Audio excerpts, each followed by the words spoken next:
Halo teman-teman, salam sehat dan salam sukses untuk kita semua. Untuk video kali ini masih sehubungan dengan dry dock, di mana pertiganya saya akan memperlihatkan kalian dengan singkat alat-alat penting yang hanya bisa dilihat ketika kapalnya dipindahkan ke darat. Alat-alat apakah itu? Yuk simak terus videonya.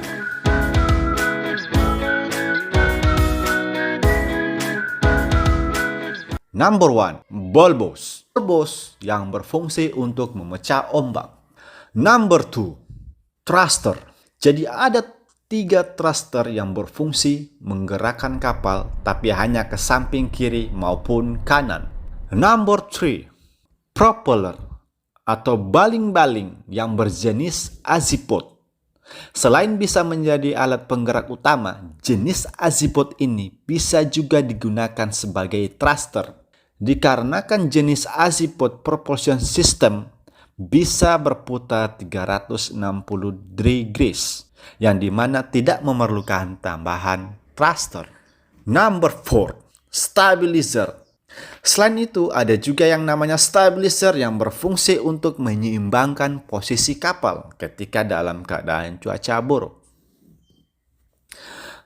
Number 5, yang terakhir dan tak kalah penting, yaitu tempat penyimpanan rantai jangkar yang berfungsi menyimpan rantai jangkar tentunya.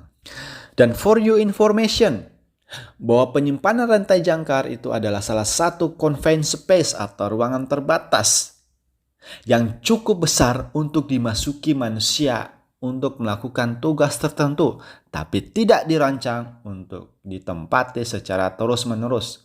Oleh karena itu, kru yang bertugas untuk melakukan maintenance diharuskan mengikuti prosedur alat keselamatan dan didampingi oleh officer yang bertugas. Kalau tidak, akan fatal akibatnya, seperti kematian. Selain video tadi, saya juga akan memperlihatkan kalian dengan singkat bagaimana kami membawa kembali boot dan tender di atas kapal. Yuk simak terus videonya. Dry dock kali ini ada beberapa perbaikan yang dilakukan, mulai dari davit, balkonis, jendela, karpet, sailing, kursi, kamar tidur, kamar mandi, dan masih banyak hal lainnya.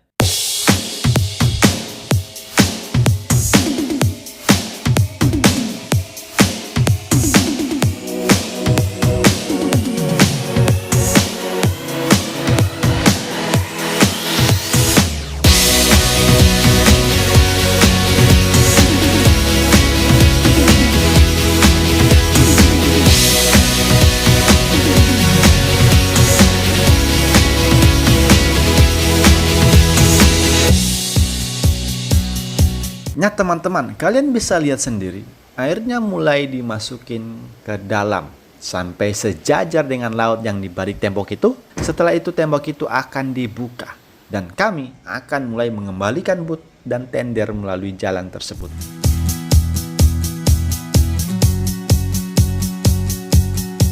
Nah teman-teman, kalian juga perlu tahu bahwa ada 10 boot dan ada 6 tender di atas kapal. Dari angka 1 sampai 10 adalah boot dan tender di angka 11 sampai 16. Boot dan tendernya dibagi menjadi 2 posisi, yaitu sisi kiri di angka genap dan yang kanan di angka ganjil. Dan proses pick up itu dimulai dari sebelah kiri dan dilanjutkan di sebelah kanan. Dan untuk step-stepnya disilang-silang. Misalkan dari depan kiri di mana angka boot dan tendernya itu angka genap. Jadinya yang duluan itu boot 2, 6, 10, dan tender 14. Setelah itu lanjut ke boot 4, 8, dan tender 12, 16. Dan berlaku pun di sebelah kanan yang angka boot dan tendernya itu ganjil. 1, 3, 5, 7, 9, dan tender 11, 13, 15. Di mana step-stepnya sama seperti di sebelah kiri. Nah teman-teman, bagi kalian yang ingin mengetahui lebih lanjut cara pick up tender maupun boot, silakan nonton video saya yang lainnya berjudul Secure Tender. Di video itu kalian akan mengetahui step-stepnya untuk menaiki boot ataupun tender dari atas air ke kapal. Oke teman-teman, sekian dari saya. Semoga videonya bermanfaat. Jangan lupa dukung terus videonya dengan cara subscribe, like, komen, dan nyalain loncengnya biar saya semakin semangat membuat video lainnya. Salam sehat dan sukses. Terima kasih.